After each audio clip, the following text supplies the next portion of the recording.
Hey there fellow city builders, Kodiak the Kodiak here. Today we'll be diving deep into the latest developer insight for City Skylines 2 surrounding maps and themes. Get ready to have your mind blown as we dive into even more of the all-new maps for City Skylines 2. From the moment you lay your eyes on the starting tiles and the highways on-off ramps that are built into the map, you'll be easily able to start your new metropolis. Make sure to subscribe, hit that like button, and don't forget to turn on the notification bell to stay tuned for more City Skylines 2 updates. And remember, this is just the tip of the iceberg, as next week we'll be diving deep into the new Climates and Seasons feature in City Skylines 2. Alright my fellow urban visionaries, let's conquer the landscape one tile at a time. I can't wait to see the places we'll go in the vast new world of City Skylines 2. Alright, it's a quick one this week, so let's get right into it. And just before we start, I think I'm coming down with a little bit of a cold, so sorry if I'm a little low energy. Let's get started. Hi, I'm Lauri Skylines. I'm a game designer at Colossal Order, and today's theme is maps and themes. Whoa. First, right off the bat, huge graphics update. This is real footage. This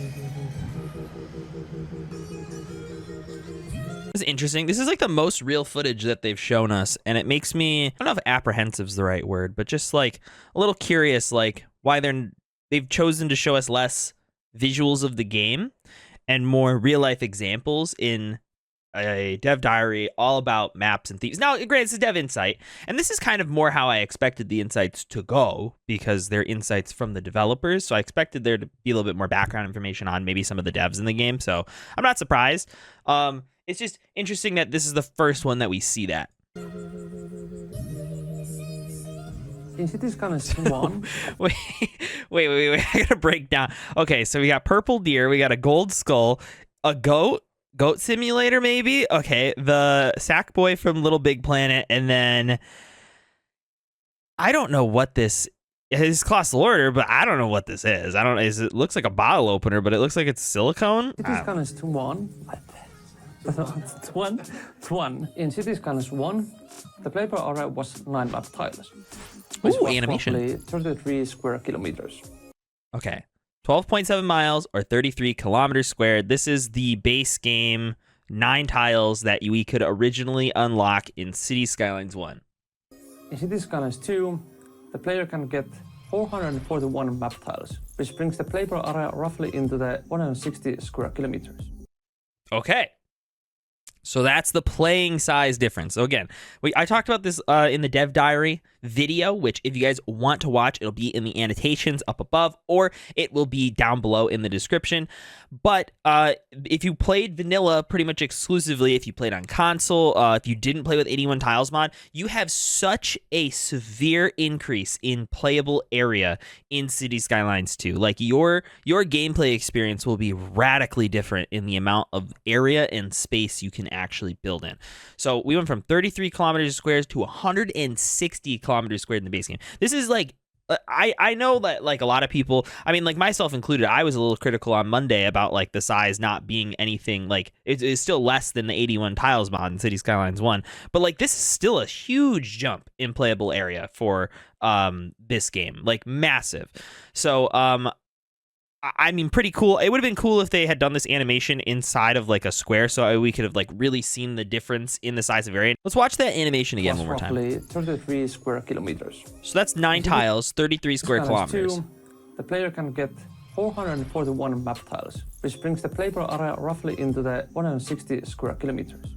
It would have been nice if they had just shown us what the original tiles looked like. Now, granted, we know because they said this previously that I believe each tile is made up of 9 tiles. So like City Skylines 2, the tiles are smaller. So I think it's 9 by 9, right?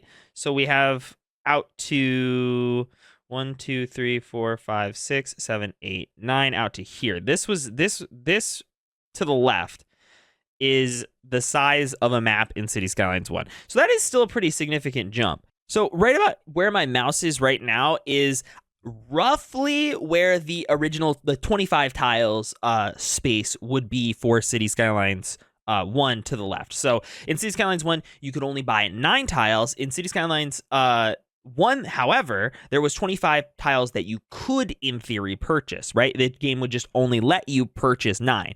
So that where my mouse is that's the space of the 25 tiles. So everything after that is just extra land that we actually get to build in City Skylines 2. I definitely am like, I mean, granted, we couldn't buy all that 25 tiles, but they at least had it in all the maps, right? It was buildable. And then obviously if we went out to 81 tiles, you could go further. I definitely am surprised it's not bigger still, but I mean, this is still a huge jump. This is a huge jump for people who play vanilla. You can unlock the map tiles by gaining the milestones, just like in Cities.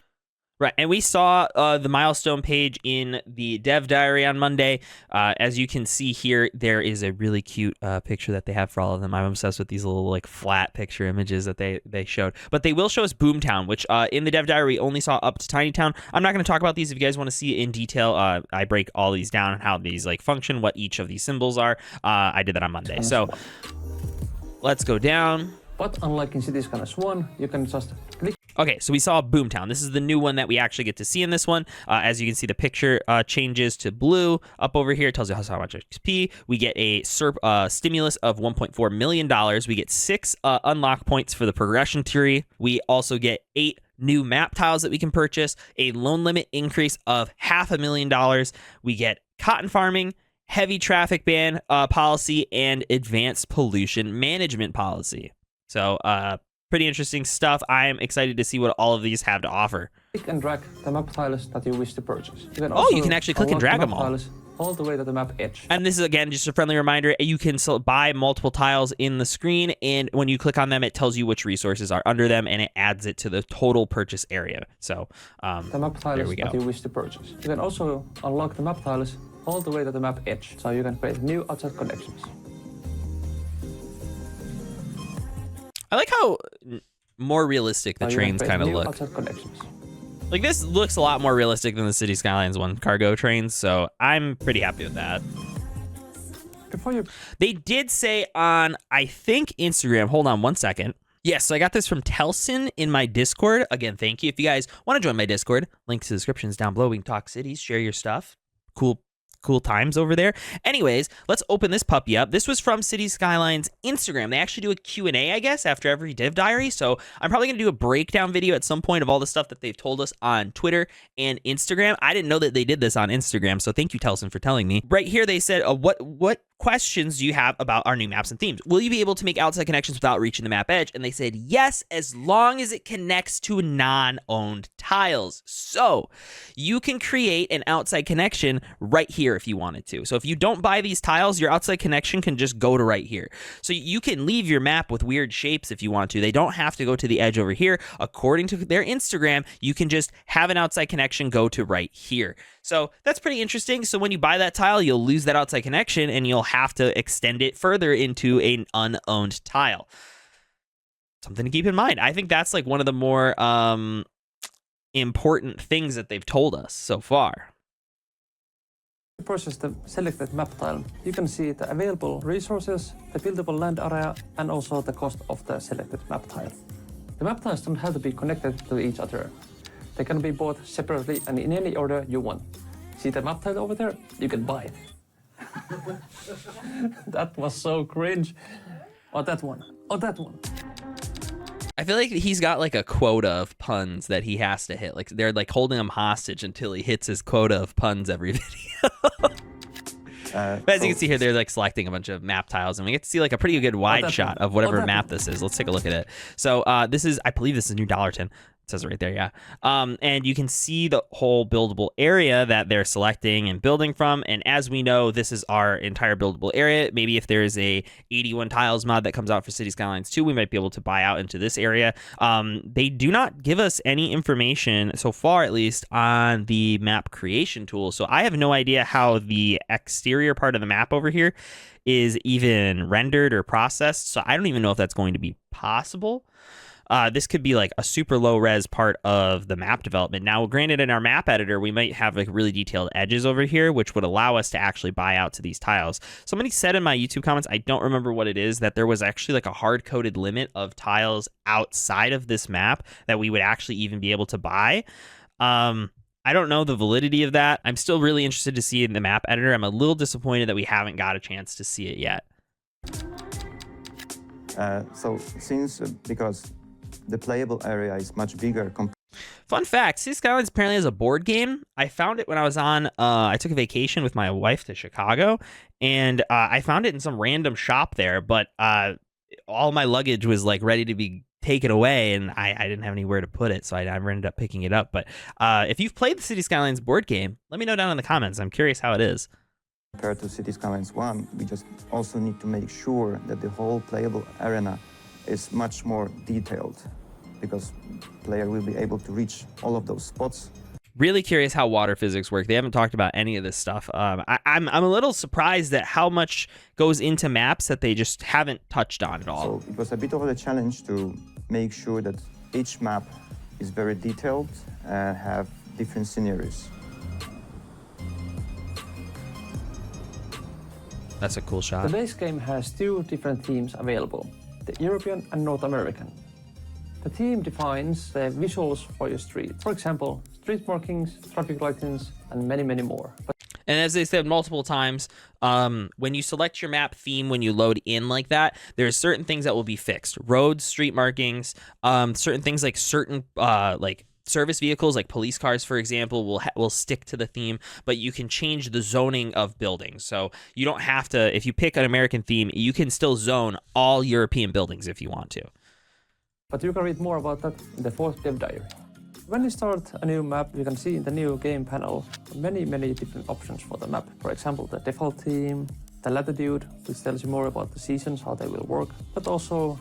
So, they actually go through some of the maps that we saw in the previous dev diary that we didn't actually get to see any of the details on. So that's one really great thing that we're going to be able to go through right now. So this is Barrier Islands. We know that because we did get to see that before. This, I believe, is Great Highlands. How the game will this is Lakeland. You can also see this, I believe, is Mountain Village, should be. the natural resources. This is River Delta. Available in the map. Now, notice how this is an iconic peninsula. I believe this is the description for the San Francisco map. I believe this is the description for the San Francisco map, which comes if you pre-order the... No, this is the one that comes with if you get the Ultimate Edition of the game, I believe. And so the pre-order is the other map. And so the iconic peninsula characterized by steep hills and sweeping views of the bay. The map surrounded by water with the Pacific Ocean to the west and the San Francisco Bay to the east. The Golden Gate Bridge spans the strait connecting San Francisco to Marin County. So we have a North American theme. Obviously, rainy, anywhere between 5C and 28 seats in the Northern Hemisphere. We have the buildable area of 42%. And the reason they have to say Northern Hemisphere is it determines which months are which seasons. We have all outside connections, and then it tells us the natural resources. There is a lot of lumber and ore in the San Francisco map, so keep that in mind. Okay. I will be doing a separate video. We're going to go back because we're going to look at that last map. I will be doing a separate video where I maybe do a bit better detail on breaking down the natural resources that are included in all the maps that they've shown to us. So that way we can see how much is a lot and how much is maybe a little. So based on the amount of resources that we've been shown on all these maps so far. So this is the last map, and I believe this is Sweeping Plains, unless they skipped one. This should be the next one. So it goes River Delta, San Francisco, Sweeping Plains. They've gone in order so far, so this should be the next one right here. A vast ocean can be accessed from multiple smooth beaches nestled between rising cliffs. Opposite the ocean, a long, tall mountain range creates a marvelous landscape. A broad expanse of flat land provides plenty of buildable space between the ocean and the mountains. A single highway runs through the entire length of the map.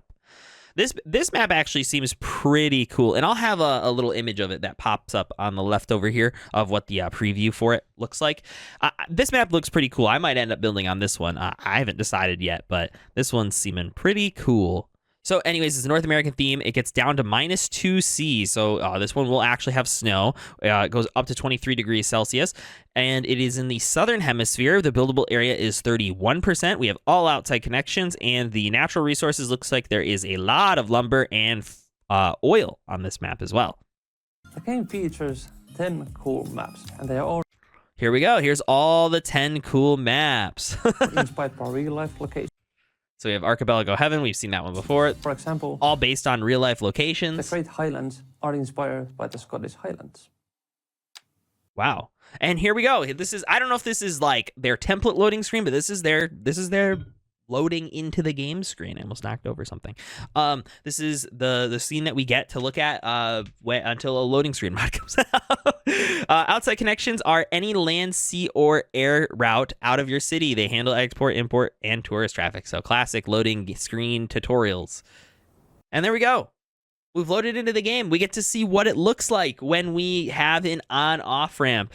So if we notice, this is what we're given with when we start up a new game. So I know my screen is kind of covering this because I've been using YouTube these past couple weeks, but we can see everything important down at the bottom. Don't worry, with the power of post-production, I have cleared it up for you guys so you can see it clearly. It is 17 degrees. It is in the summer. It is called Snowville to start. Oh boy. No population gain or loss per hour. $500,000 is your starting money amount, and you have 0 cash flow per hour. We do not have access to the left tile where we could buy maps. It is 0 points because we don't have any, and it says founding. Right here, we just have 3 different density or RECO, as we lovingly refer to it in City Skylines 1, 3 RECO options. We have zoning right here. We can build roads. That was something I was a little curious about last week because it said in the first unlock upgrade of the Milestones that you unlock roads at the first milestone, so I wasn't sure, but apparently you can build roads to start, so that's good. We have electricity here and water. We have a little bit of landscaping, so we can start landscape from the start. That's great. That was something that always bothered me in City Skylines 1, is that we couldn't landscape for ever. Demolition, and then I don't know what this, I forgot what this house tile is. Somebody will tell me down in the comments, but there we go. This is what it looks like. We have a nice little roundabout here at the end instead of it being just unconnected highways. It actually have a really solid on-off ramp here. Looks pretty nice. We have emerging lanes that then disappear as the highway goes on. I mean, this seems pretty great so far. Yeah. There we go. Do you have a favorite map? Well, that's the Highlands map. That's why you mentioned it. No, I get it.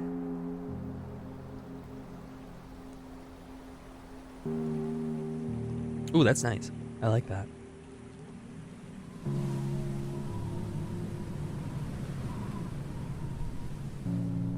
How excited are you for release? Very, but also very nervous, and I hope players will really enjoy the City Skylines 2. I would say that every release is a memorable moment. Not knowing the response from the public and. What can we see on his screen? What can we? This is more like what I wanted out of these dev insights. Granted, I love that we get more info from the dev insights, but they've kind of just been extensions of the dev diaries. This feels like what I wanted out of the dev insights, where we actually get to see from the developers what their takes are and everything else like that, right? I don't think we're gonna be able to see too much. He's just stacking.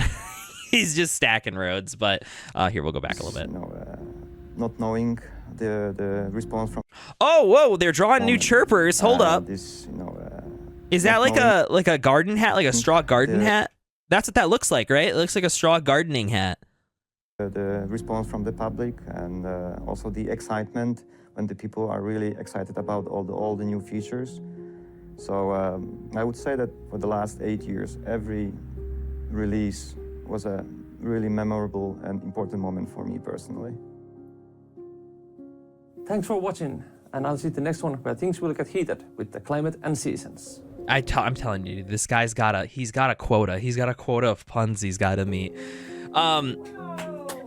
Yeah, I mean, that's kind of what I expected the dev insights to be, but this one was really short. It was a lot of cinematics. It was a lot of, I don't want to say nothing, but it was a lot of stuff that just didn't really have too much sustenance to it unless you really dove in deep like we did. So thank you guys for watching. I appreciate it. This one was a short one, but next week we have our dev diary on climate and seasons. So that one I'm super excited for. Brand new feature. I'm sure there's going to be a lot to uncover in those dev diaries and dev insights. So I will see you guys hopefully back here on Monday and Thursday respectively, and check out my Let's Build series, which I will be having a new upload on either Saturday or Sunday of this weekend. Thank you guys for watching. I appreciate it, and I'll catch you guys in the next one. Deuces.